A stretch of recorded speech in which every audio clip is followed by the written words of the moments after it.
Hello everyone, here I am going to show you how to change the air filter of your Citroen C4 Grand Picasso 2014 model. I have 1.6 diesel engine. So here is the interior of the car. If you have a same car, then you can change the air filter quite easily. It's hardly 10 minutes job.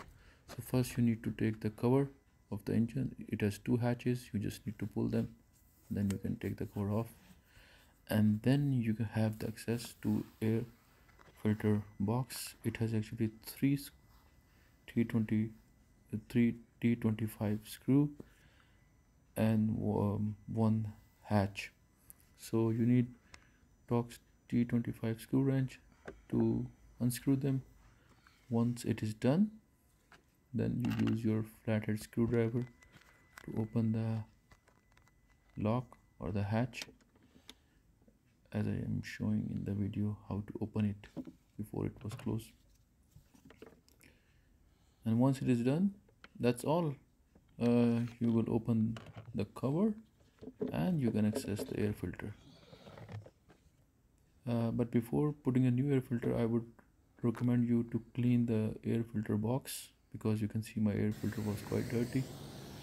So I actually put my camera inside the air filter box and just to see how it looks like, and it looks very bad. So I vacuum clean it, and it was a good effort because then it cleans everything out to prepare it for the new filter.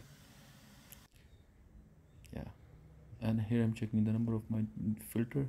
So it's F026400-220, and in my new Bosch filter the number is also F026400-220.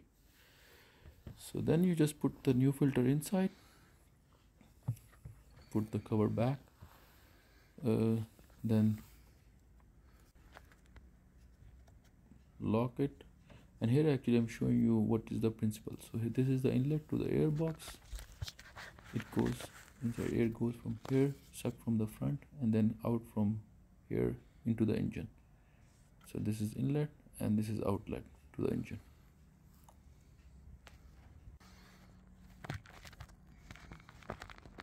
Then you close the box, and then you put this pin or hatch quite easily. Just with your hand you can lock it, and then put 3 T25 screws back, and that's it.